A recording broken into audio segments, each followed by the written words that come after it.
Hello, I'm Jenny Collieson and I'm Vice Chair of AWOC York, and this year I'm one of the coordinators of the York 50 Plus Festival, which is being led by the York Older People's Assembly and AWOC York. Today I'm talking with Sue Lister, who is the founder of the festival in 2005, to find out more about what inspires her about living here and why she set the festival up. Welcome, Sue. Tell us a bit about yourself and the activities that you get up to in York. Well, Anne and I, my partner Anne, came back from Canada in 1996 and set up in a little village in Dunnington, and immediately, sort of in 2000, started Real People Theatre, which is a women's theatre company, and we have created shows for International Women's Week every year since then, so shows and workshops since for the last 25 years. And I ran International Women's Week for 9 years, and we have had a great load of networking, I think the word is, networking ever since from that. And then in 2006, the York LGBT Forum started up, and I've been on the committee and then a trustee when it became a charity, and we created Free to Be Me in Care and have been going into care homes, raising LGBT awareness of older people, and also we did Opening the Closet Door on dementia, and that again, it's very relevant for LGBT people because they don't have the support often of family. And then that led in 2015 to starting Aging Without Children, AWOC York. And there you have the situation of you've chosen not to have children, or you don't have children through circumstances, or your children have died or have disabilities or mental health problems, or they've gone away and they're not round the corner to help in times of need, aging without the support of nearby children. So this whole group started before that, and AWOC York thought, my goodness, we can see the writing on the wall as well, so let's start our own. And now we've got branches around the country, and AWOC puts events in International Women's Week and in the 50 Plus Festival, so people can see what's going on and why there is such a great need for AWOC-ness to be recognised. In terms of York itself as a place to grow old, why do you think it is a good place to grow older?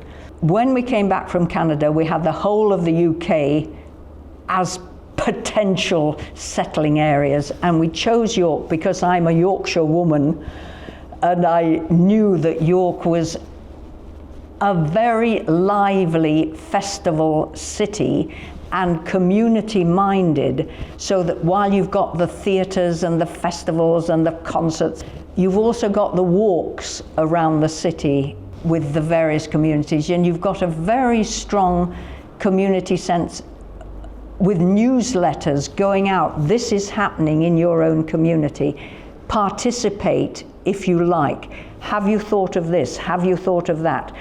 Do you know that there are socials going on every week here?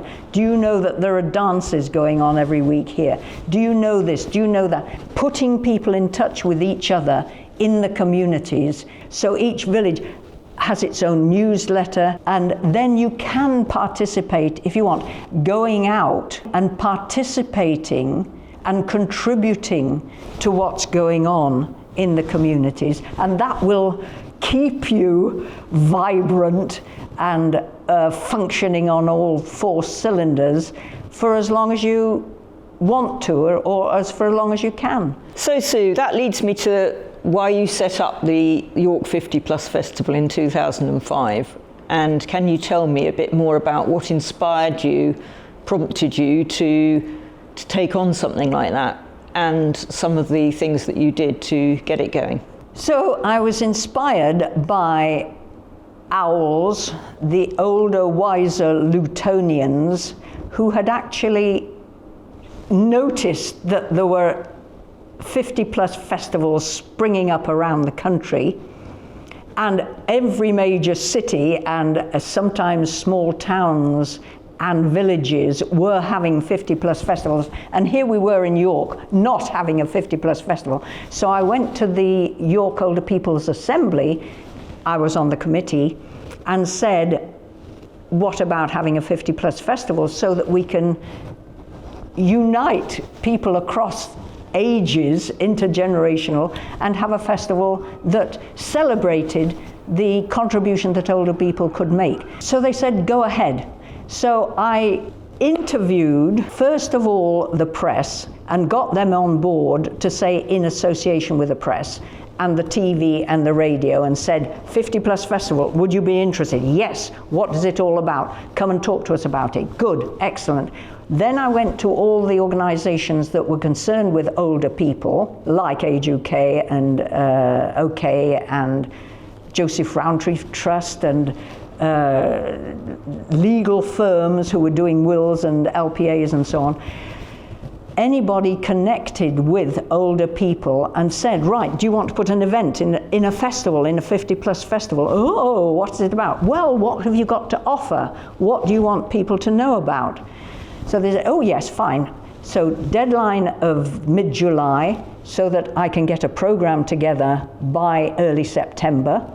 Okay, fine, right, what? Keep in touch with people, keep ringing up, keep emailing, keep in touch with people. Right, got all my program of events in, put the program together, get it printed, and then distribute it. So Anne and I bought our trolleys, and then we distributed it from the top of outside the walls of the city, through the bars, down the streets, down the streets, down the streets, met in the center, distributed programs to people that I chatted to and said, this is coming, here are your programs. Here's something that might be of particular interest to you and people who come to your shop. On page 14 of the program. Make relationships, so that they were glad to have the program, they wanted the program, and in future years, here we come again, hello, and you establish relationships. So we ran the festival, it went well, about 75 events, grew over the years to about 160 events. I ran it for 12 years and took photos and chatted it up and so on and so forth for 12 years.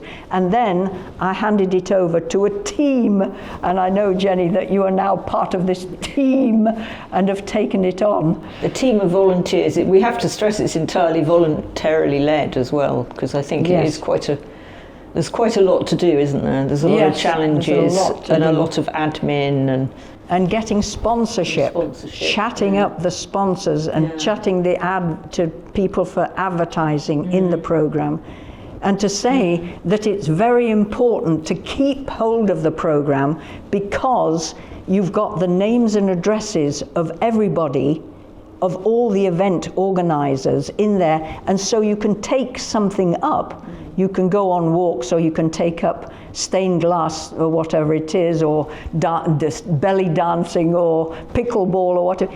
You've got it in the program and you can take it up throughout the year whenever it suits you. Well, I think that's the point, is the taster sessions that we run in the festival that are either free or very low cost, to try and get people connected, maybe learning something new, connecting with other people, trying something that perhaps they haven't thought about before, or perhaps been a bit frightened to try, but encouraging them to do that. And that includes sporting activities like walking football and various other things. So Sue, I know you turned 80 yourself this year.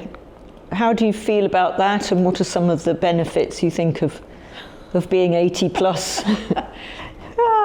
Now I'm 80, I can wear purple and do what I want. Right, so I'm now Sue, deal with me. a vegan, atheist, lesbian, and it empowers, it's an empowering thing. And then you can be as curious as you like, you can have an open mind, and never get stuck in a rut. Do not get stuck in a rut. Life happens, now deal with it.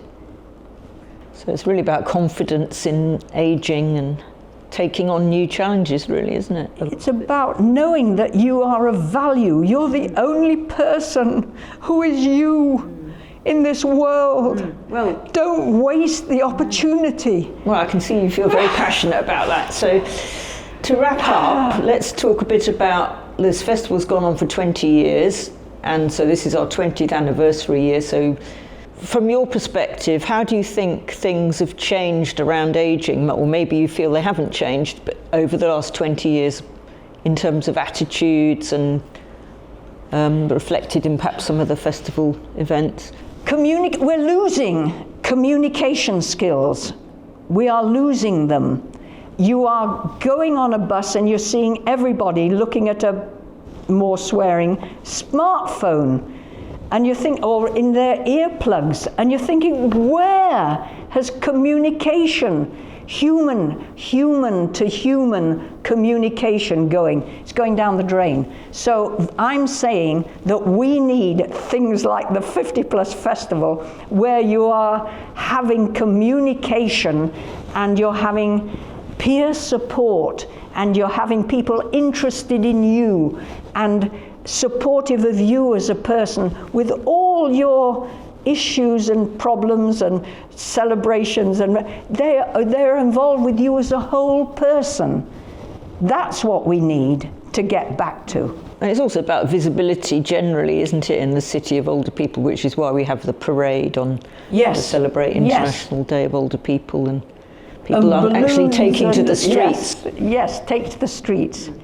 I think it's so important to know that we are here, that the older generation is here, and we are full of life's experience, actually.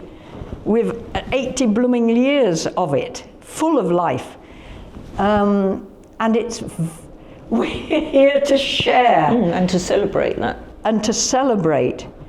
We are not a burden. If anybody thinks we're a burden, they need to be disabused of that take, because yes, we might need support in some areas, but we are the product, we are the generation that has come after two very world-shaking wars, and we are the positive ones. We said yes to the NHS. We said yes to the United Nations. We said yes to the Universal Declaration of Human Rights. This is our generation. This is what we've come out of. This is what we believe in. We need to keep that going. Don't lose it. Don't lose that spirit.